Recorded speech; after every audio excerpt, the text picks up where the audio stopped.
3401 needs the morning of my daughter Diane.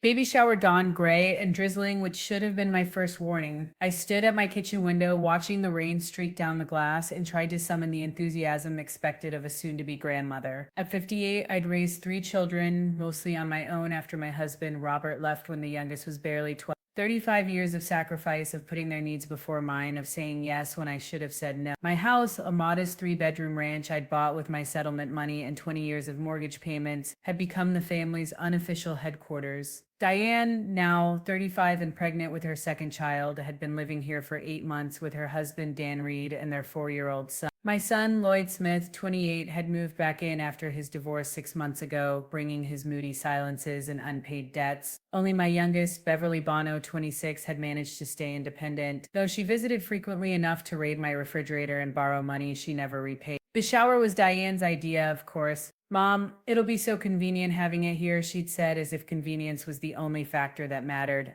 And everyone knows how much you love entertaining. What she meant was, everyone knows how much you love doing things for free that we can't afford to pay for ourselves. I'd spent 3 days preparing, cleaning, decorating, shopping for food I couldn't really afford on my modest pension from 30 years as a school secretary. The house sparkled. Pink and blue streamers hung from every doorway, and the dining room table groaned under the weight of finger foods and a cake I'd made from scratch. Diane had invited 23 people. I was expected to serve them all, smile graciously, and be grateful for the privilege. By noon, my small living room was packed with women I barely knew. Diane's friends from work, neighbors I'd waved to but never really talked with, and a handful of relatives who only appeared for major life events. The noise was overwhelmed. Laughter, conversations overlapping, the constant clink of plates and glasses. I moved through it all like a ghost in my own home, refilling platters, taking coats, making sure everyone had what they needed. Diane held court in my favorite armchair, the one I'd bought for myself 3 years ago as a rare act of self-indulgence. She looked radiant in a flowing pink dress that probably cost more than I spent on groceries in a month, her hand resting on her rounded belly as gifts piled up around her. Designer baby clothes, expensive gadgets, a stroller that cost more than my car payment. I watched the envy flicker across some faces and felt a familiar knot form in my stomach. Martha's been such a saint through all this, Diane announced as I set down another tray of sandwiches. Moving back in with me was the best decision I ever made. Mom just takes care of everything. The women smiled indulgently. One of them, Janet Waters, a coworker of Diane's, patted my arm. "You're so lucky to have such a devoted mother," she told Diane. Not everyone would give up their space like this. Give up my space? As if I'd had a choice. As if Diane had asked rather than simply announcing she was moving in just until we get on our feet. That was 8 months ago. Dan still hadn't found steady work and they'd made no moves toward finding their own place. Instead, they'd settled in like permanent residents, taking over my guest room, using my kitchen as their personal restaurant, treating me like live in hell. Actually, Diane said, standing up with some difficulty, her belly prominent at 7 months. "That brings me to something exciting I want to share with everyone." She reached for the glass of sparkling cider I'd poured for her, raising it. "Dan and I have been talking about the baby's room and we've come up with the perfect solution." I felt the familiar flutter of anxiety in my chest. Diane's perfect solutions usually meant more work and sacrifice for me. "We've decided the baby needs the master bedroom," she continued, her voice bright with the confidence of someone who'd never been told no. "It's the biggest room, and with all the baby furniture and everything, it just makes the most sense. And Mom," she turned to me with that smile that had been getting her out of trouble since she was "Mom is going to move out to the shed. We've been fixing it up, and it's actually quite cozy. That way the baby has plenty of space, and Mom still gets to be close to help with babysitting and everything." The room went quiet for a moment. I felt 23 pairs of eyes turn to me, waiting for my reaction. The shed. They wanted me to move to the shed so their baby could have my bedroom. The bedroom I'd slept in for 15 years. In the house I'd bought with my own money. On the land I'd paid taxes on.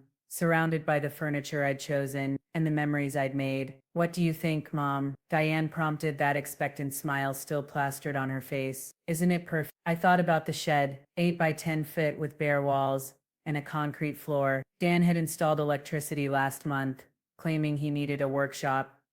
But I could see now it had been part of their plan all along. They'd been preparing my exile without bothering to consult me. I thought about 35 years of putting their needs first, about the college funds I'd emptied to pay for Diane's wedding, the retirement savings I'd raided to help Lloyd through his divorce, the dreams I'd deferred so they could pursue theirs. I thought about how they'd moved into my home, and slowly, systematically began treating it as theirs. And then I thought about the papers I'd signed that morning, the one sitting in my purse right now, giving me something they had no idea existed. It sounds wonderful, sweetheart, I heard myself say, my voice steady and calm. Absolutely perfect. The relief on Diane's face was immediate. The women in the room began chattering again, praising the arrangement, talking about how sweet it was that 3 generations would be living so close together. Someone made a joke about how I'd be the world's most convenient babysitter. Everyone laughed. I smiled and nodded, playing my part perfectly. Let them think they'd won. Let them believe they'd successfully maneuvered me into accepting their latest demand.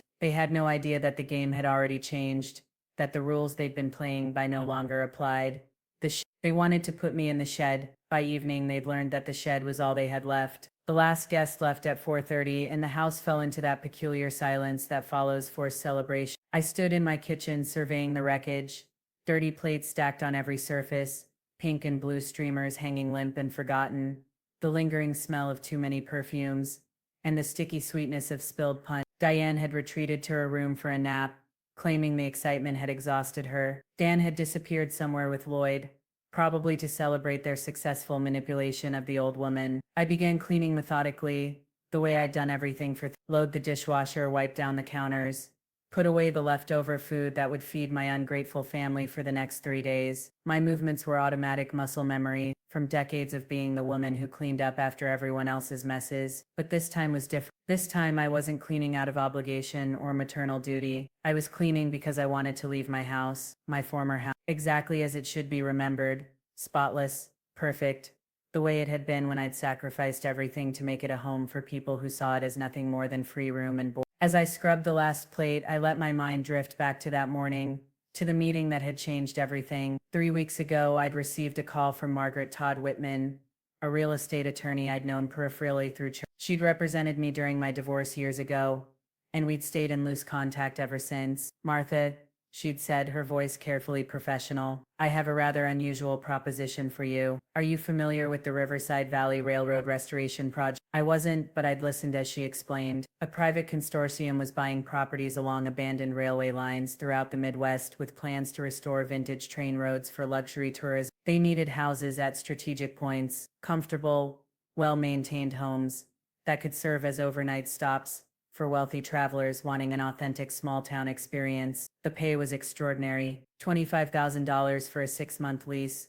with the option to renew. Your house fits their criteria perfectly, Margaret had continued. Vintage charm, excellent condition, and most importantly, it's right on the old Burlington line. They want to start the program next month. $25,000, more money than I'd seen at one time since my divorce settlement. Enough to travel, to start over, to finally live for myself instead of serving as an unpaid maid and babysitter for my adult children. But there was a catch, of course. The house had to be empty, completely empty. No permanent residence, no personal belongings, cluttering the carefully curated vintage aesthetic the railroad company wanted to achieve. I understand you have family living with you, Margaret had said carefully. That would need to change. I'd thought about it for 3 weeks of watching Diane treat my home like her personal hotel, of listening to Lloyd complain about his problems while contributing nothing to household expenses, of being taken for granted by the children I'd raised to be independent adults. 3 weeks of imagining what it would feel like to wake up somewhere else, somewhere I wasn't expected to serve everyone else's needs before my own. The baby shower had made my decision easy. Now, as I folded the last tablecloth and stored it away, I heard footsteps on the stair. Lloyd appeared first, his dark hair rumpled, his eyes slightly glazed from whatever he and Dan had been drinking in the garage. At 28, he still had the sullen expression of a teenager who'd been asked to take out the trash. Mom, we need to talk, he said, settling his large frame at my kitchen table without being invited. Dan followed, looking uncomfortable but determined. At 34, my son-in-law had perfected the art of looking busy while accomplishing nothing. He'd been between jobs for the entire 8 months he'd lived in my house, though he always seemed to have money for beer and cigarettes. What about? I asked, though I suspected I knew. About the arrangement, Lloyd said. Diane told us about the shed thing, and we want to make sure you're really okay with it. The shed thing, as if my displacement was just a minor logistical detail. We know it's a big change, Dan added, his voice taking on that patronizing tone men use when they're about to explain why you should be grateful for something you never wanted. But we've been thinking about it, and it really is the best solution for everyone. I leaned against the counter, studying their face. Lloyd looked defensive, the way he had as a child when he'd been caught doing something he knew was wrong, but refused to admit it. Dan looked calculating, like he was working out how to sell me on an idea that benefited only him. Everyone? I repeated. Well, yeah, Lloyd said. I mean, the baby needs space, and you're always saying how you don't use the master bedroom that much anyway. Plus, the shed's got electricity now, and we could put in a little heater. It could be really cozy. Cozy? An 8 by 10 concrete box was going to be cozy. And think about it, Mom, Dan said, warming to his theme. You'd be right there to help with the baby. Diane's gonna need so much support, especially in those first few months. Having you close by but not underfoot. He caught himself, but not quickly enough. I mean, having your own space, but still being available to help. It's perfect. Available to help. Underfoot. The words hung in the air like smoke from a fire that had been smoldering for months. This wasn't about the baby needing this was about them wanting me conveniently stored where I could serve their needs, without inconveniencing their lives. Plus, Lloyd continued, it would save us all money. If we had to get our own place, it would be expensive, and you know how tight things are right now. This way we can all help each other out. Help each other out. Lloyd hadn't paid rent, utilities, or contributed to groceries in 6 months. Dan hadn't worked in 8 months, but somehow always had money for his personal expenses. Diane treated me like a combination maid, cook, and unpaid child care service, but somehow in their twisted logic, moving me to a shed was helping each other out. I looked at these two men, my son and my son-in-law, and saw them clearly for perhaps the first time. Lloyd, nearly 30 years old, still expecting his mother to solve his problems and absorb his failures. Dan, a grown man who'd moved his pregnant wife into another woman's house and now wanted to claim the master bedroom as his own. Neither of them had asked what I wanted. Neither had considered that I might have plans or dreams or needs of my own. They were waiting for my response, confident in their ability to manipulate me into compliance. After all, it had worked for 35 years. Why wouldn't it work now? You've really thought this through, I said finally. We have, Dan said, relief evident in his voice. We want what's best for everyone. And you think the best thing for me is to live in a shed so you can have my bedroom? Lloyd shifted uncomfortably. Mom, don't make it sound like that. It's not about taking anything from me. It's about making smart use of space. Smart use of space. My space. The space I'd paid for, maintained, and called home for 15 years. I appreciate you both being so concerned about my living arrangements, I said, my voice perfectly level. It shows how much you care about my comfort and happiness. They exchanged glances, not quite sure if I was being sarcastic, but encouraged by my calm tone. So, you're okay with it? Dan asked. Oh, I think the arrangement is going to work out perfectly, I said. In fact, I think it's going to be exactly what everyone deserves. Lloyd smiled, the first genuine expression I'd seen from him in months. Great, Mom. I knew you'd understand. You always do. I always do. Yes.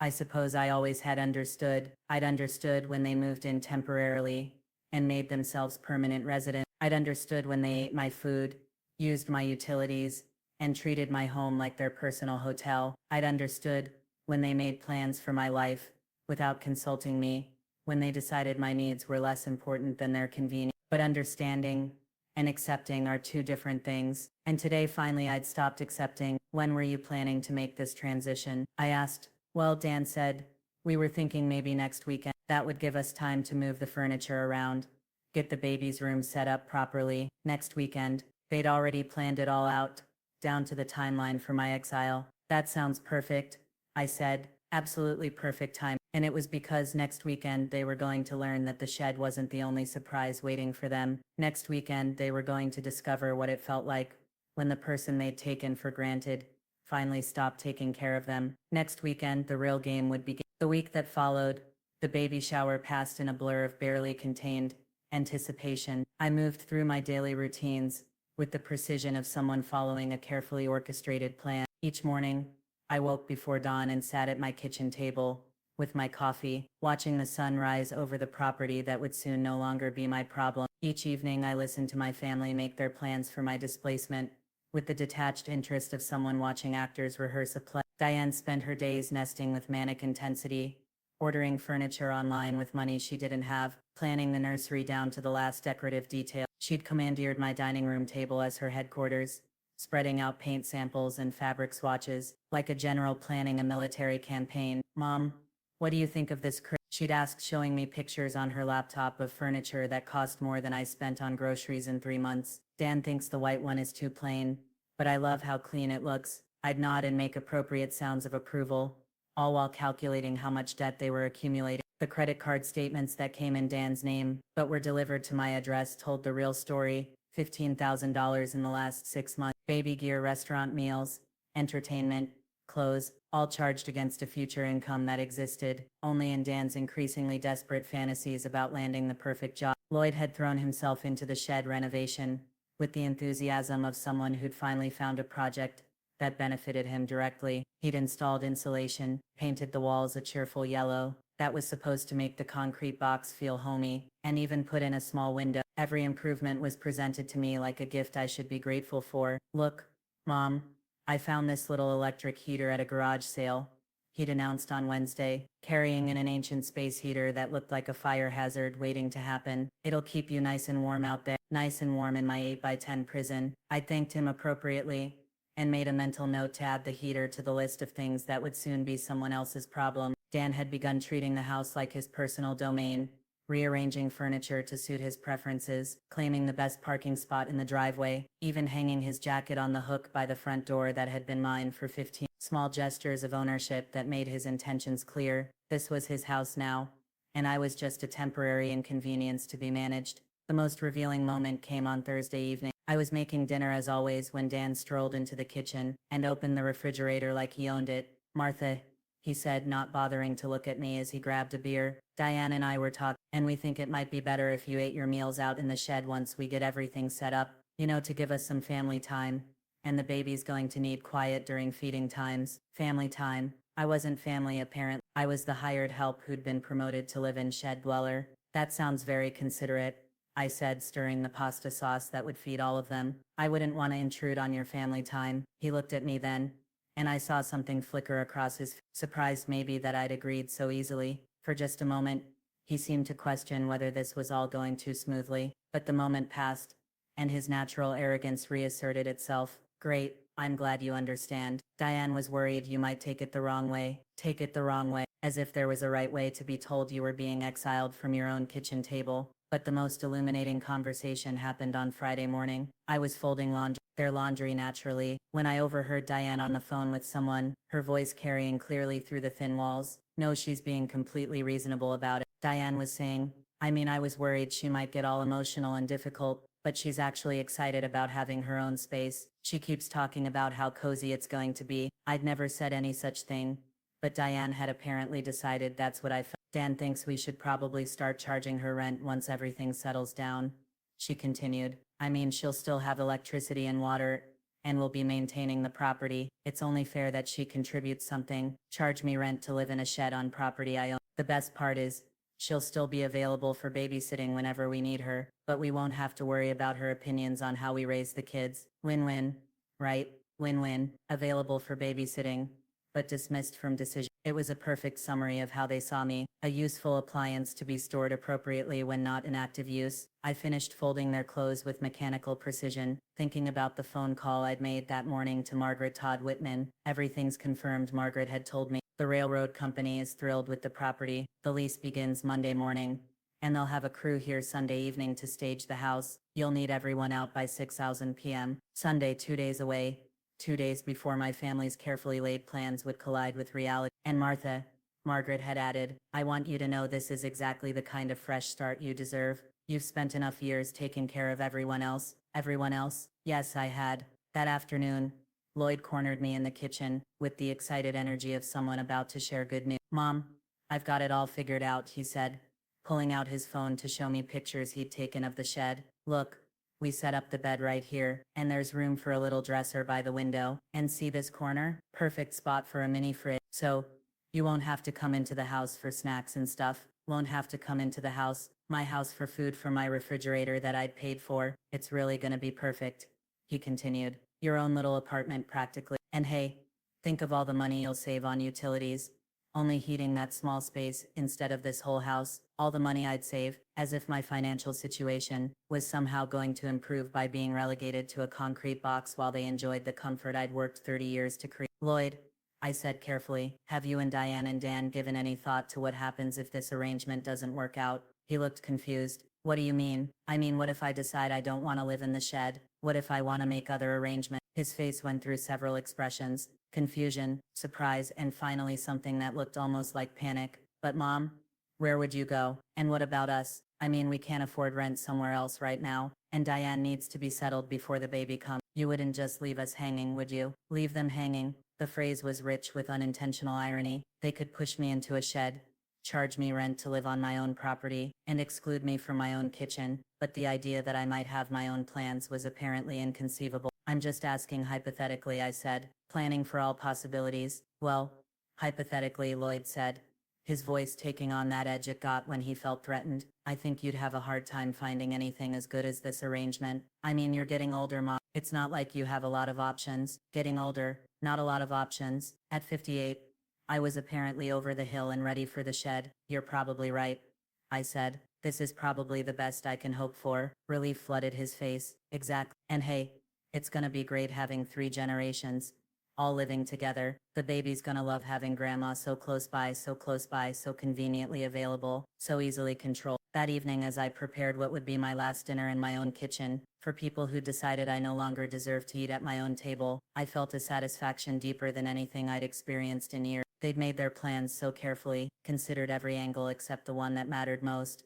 What I wanted. Sunday was 36 hours away. Sunday, when the railroad company's staging crew would arrive to prepare my house for its new role as a luxury stopover for wealthy travelers. Sunday, when Diane and Lloyd and Dan would discover that the woman they'd taken for granted for 35 years had finally learned the most important lesson of all. Some games can only be won by refusing to play by the other person's rules, and I was done playing by theirs. Saturday morning arrived with the kind of crisp autumn clarity that makes everything seem sharper, more defined. I woke at 5:30, as I had every day for the past 35 years, but this time, the familiar routine felt different. Fine. I made my coffee in the kitchen, that would soon belong to strangers, sat at the table, where my ungrateful family had made their plans to exile me, and watched the sunrise paint the sky in shades of gold and amber. Today was the last day they would wake up in my house believing they owned it. The moving process had begun in earnest. Diane directed operations from the couch, her pregnancy giving her an excuse to supervise rather than participate. Lloyd and Dan, Diane furniture between rooms, with the satisfied efficiency of men, claiming territory. They'd already moved most of my belongings to the shed, clothes I rarely wore, books I'd read years ago, the small television for my bedroom that would now serve as my primary entertainment. Mom, where do you want this? Lloyd asked, holding up the framed photo of my parents that had sat on my dresser for 20 years. Just put it anywhere, I said. I'm sure I'll find the right spot for it. He nodded and disappeared toward the shed, probably thinking how accommodating I was being, how easy this transition was proving to be. If he'd looked more closely, he might have noticed that I wasn't packing the things that mattered most: my important documents, my jewelry, the photo albums that contained 35 years of memory. Those items were already safely stored in a safety deposit box downtown, along with the signed lease agreement that would change everything in less than 24 hours. By noon, the master bedroom had been transformed. Diane's vision of the perfect nursery was taking shape. White furniture arranged with magazine-perfect precision, a rocking chair positioned by the window, a mobile hanging above the crib that played lullabies when wound. It was beautiful. I had to admit, it was also temporary. What do you think, Mom? Diane asked, gesturing proudly at the room that had been mine for 15 years. Isn't it perfect? It's exactly what you wanted, I said, which was the truth. She'd gotten exactly what she wanted, just not for as long as she expected. The afternoon brought visit. Beverly Bono, my youngest daughter, arrived with her husband Gary Jones, and their 6-year-old daughter. Beverly had always been the most diplomatic of my children, the one who tried to smooth over conflicts and find compromise. She took one look at the situation, and pulled me aside in the kitchen. Mom, are you really okay with this? She asked, her voice low with concern. Because this seems, I don't know, extreme. At 26, Beverly had inherited my features, but not my patience. She built a successful career as a dental hygienist, and had never asked me for money, or moved back home when times got tough. Of all my children, she was the only one who'd achieved actual independence. It's what Diane needs, I said, giving her the same calm response I'd given everyone else. But what about what you need? Beverly 342A? When's the last time anyone asked you what you wanted? What I wanted It was such a simple question, but no one else had thought to ask it.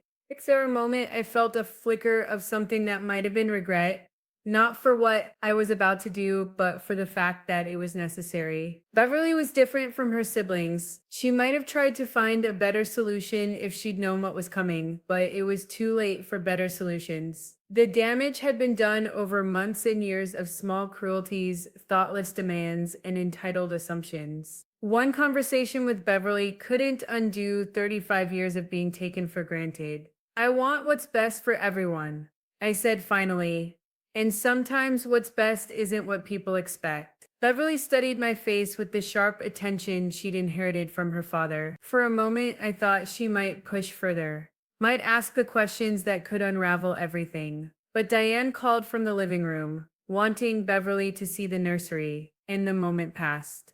The rest of the afternoon proceeded according to script. Family members admired the baby's room, praised the clever solution to the space problem, and made jokes about how I'd be the world's most convenient babysitter. No one asked if I was happy about the arrangement. No one wondered if I might have preferred to be consulted before my living situation was decided for me. By 6 hours, the transformation was complete. My former bedroom looked like a spread from a parenting magazine. The shed had been converted into what Lloyd optimistically called a granny flat, complete with a small bed, a mini fridge, and enough space for one person to exist without taking up too much room in anyone else's life. The family gathered in the living room for what Diane declared a celebration dinner. Pizza ordered with money they didn't have, eaten off paper plates to avoid doing dishes in my kitchen. Dan opened a beer and raised it in a toast. To new beginnings, he said.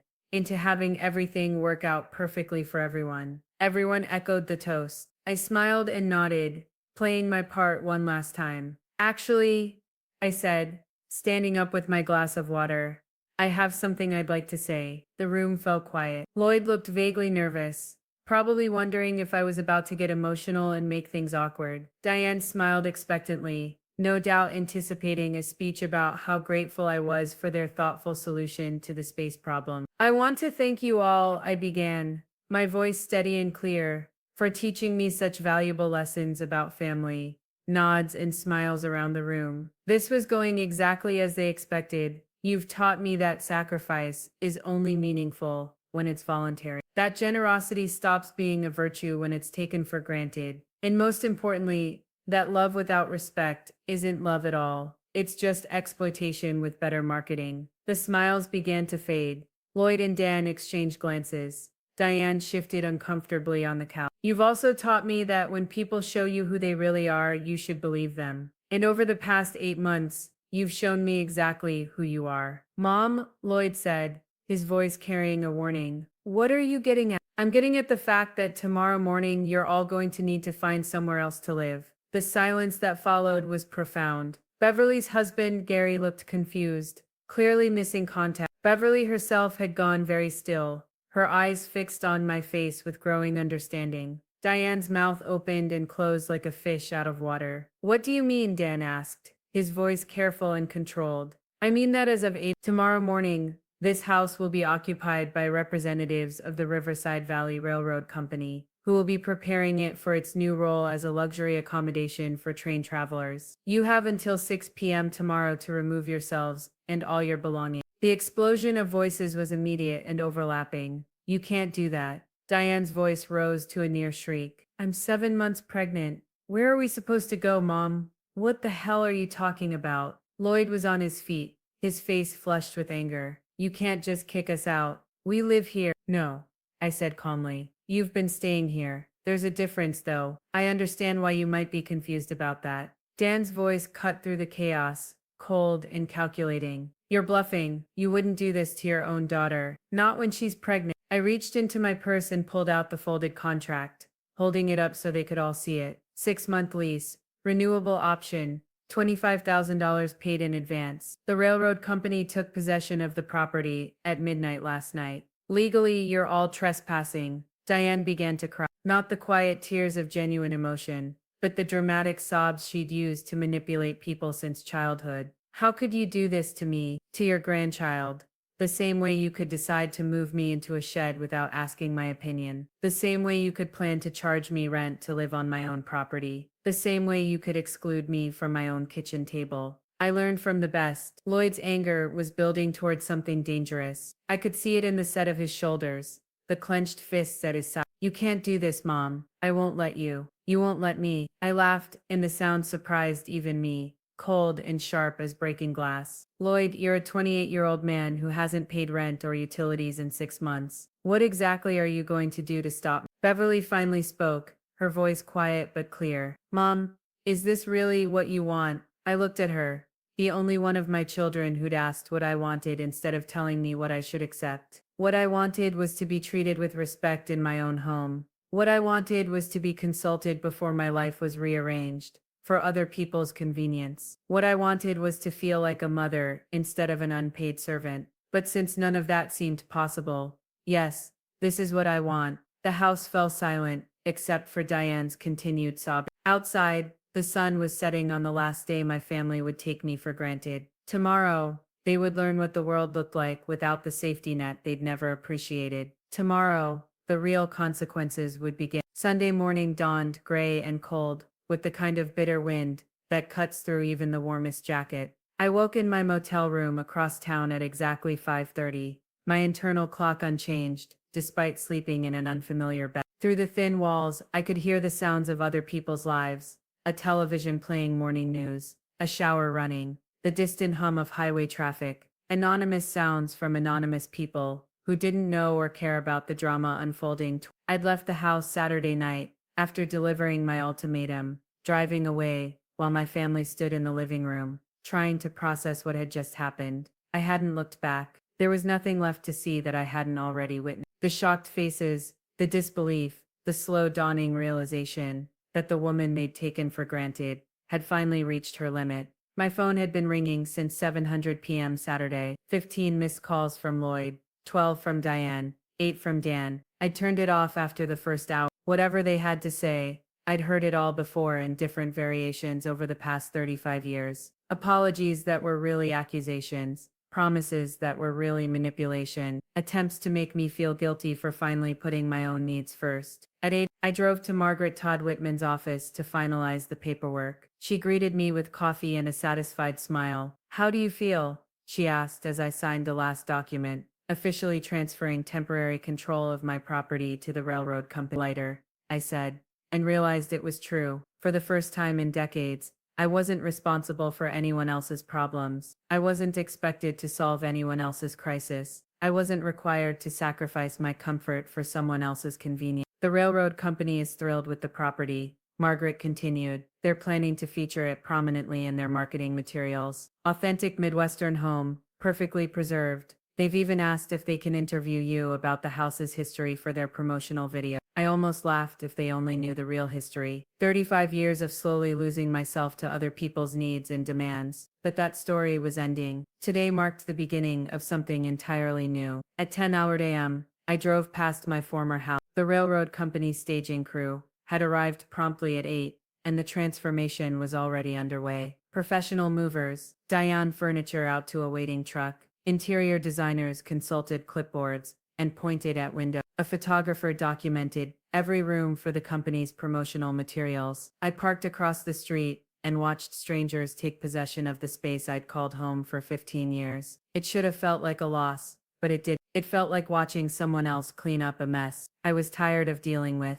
At 10:15, a familiar car pulled into the driveway. Lloyd's old Honda, packed so full of belongings that the rear bumper nearly scraped the ground. I watched him get out and approach one of the railroad workers, his body language aggressive and demanding. The conversation lasted less than 2 minutes before the worker pointed to a sign and walked away. Lloyd stood there for a moment, staring at the house that was no longer available to him, then got back in his car and drove away. Diane and Dan arrived an hour later in a rented U-Haul truck that probably cost them money they didn't have. I watched Diane lumber out of the passenger seat, her pregnancy making every movement awkward and labored. She stood in the driveway for a long time, staring at the house where she'd planned to raise her child, where she'd expected to live, rent-free, while her mother served as unpaid childcare. Dan tried to negotiate with the railroad workers, his voice carrying across the street, though I couldn't make out the word. His gestures grew increasingly animated as the conversation progressed,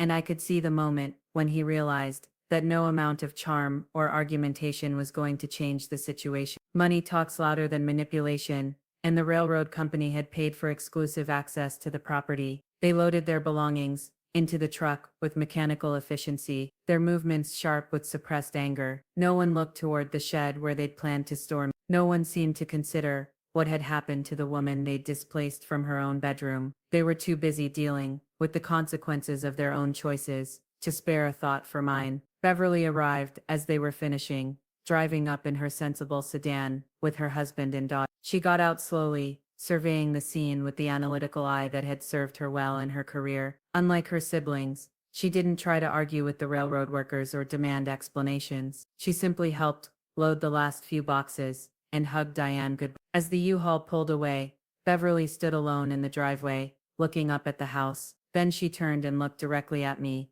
her gaze finding mine, across the street, with unerring accuracy. For a moment, our eyes met through my car windshield. She didn't wave or gesture. She simply nodded once, in acknowledgement that she understood what had happened and why. Then she got in her car and drove away, leaving me alone with the strangers who were transforming my former home into something completely different. That evening, I checked into the extended stay hotel, where I'd be living for the next month, while I made my permanent plans. The room was small, but comfortable, with a kitchenette and enough space for one person who didn't need much. I ordered Chinese takeout and ate it while watching the sunset through my window, thinking about the train trips I would take with my lease money. Scotland first, I'd decided, then maybe Ireland. After that, perhaps a journey through Eastern Europe, following railway lines, through countries I'd only read about in books. I had 6 months of freedom ahead of me, and for the first time in 35 years, no one else's schedule to consider. My phone buzzed with a text message. Against my better judgment,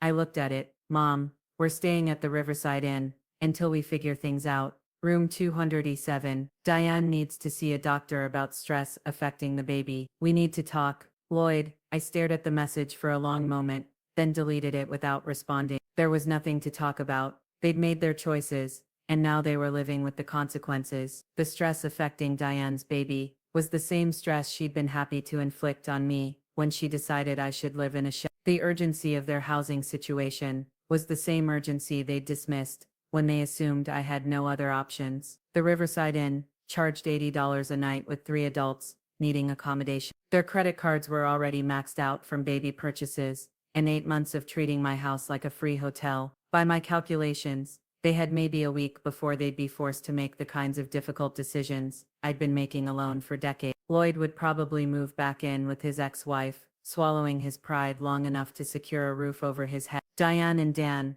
would likely end up with his parents, who had a spare room and the kind of income that came from 2 people working, instead of depending on others to subsidize their lifestyle. It wouldn't be comfortable for any of them, but it would be education. Over the following weeks, I heard updates through the small-town gossip network that had always been more efficient than any newspaper. Lloyd had indeed returned to his ex-wife, who'd agreed to let him sleep on her couch in exchange for actual child support payments for their daughter. Diane and Dan had moved in with his parents, where they were learning what it felt like to be the dependent relatives, following someone else's rule. The railroad company's first group of guests arrived in November, and the local paper ran a feature story about the historic home that had been transformed into a luxury accommodation. There was no mention of the family that had been displaced, no acknowledgement of the woman who'd been expected to give up her bedroom for a baby that wasn't even born yet. In December, I received a Christmas card from Beverly. Inside, she'd written simply, "I hope you're finding what you were looking for. Love, Beverly." I was, for the first time in 30 I was living for myself, instead of serving as an unpaid solution to other people's problems. The train trips had been everything I'd hoped. Days of watching landscapes roll past my window, while I wrote in the journal that would become my book. Evenings in small European towns, where no one knew my history, or expected anything from me, except payment for services rendered. By spring, I decided not to renew the railroad lease. The 6 months had given me exactly what I needed: perspective, distance, and the financial foundation for a completely new life. I sold the house to a young couple who saw it as their dream home, rather than a convenient hotel with free room service. The sale proceeds, combined with my savings and the lease money, gave me enough to buy a small cottage in Vermont, near a train station, but far from anyone who remembered Martha White as a woman who existed to serve other people's needs. I kept only Beverly's address for holiday cards. The others would have to learn to solve their own problems. On my 60th birthday, I sat on my own front porch, drinking coffee from my own cup, reading a letter from my publisher about my memoir, The Shed, How I Learned to Stop Being Convenient, would be published in the fall. The advance was modest, but meaningful, money I'd earned by telling my own story, instead of enabling someone else's. My phone didn't ring with birthday wishes from Lloyd or Diane. I hadn't expected it to. Some bridges once burned are meant to stay that way. But Beverly sent flowers, white roses, with a card that read, "Happy birthday, Mom. I'm proud of you." And finally that was enough.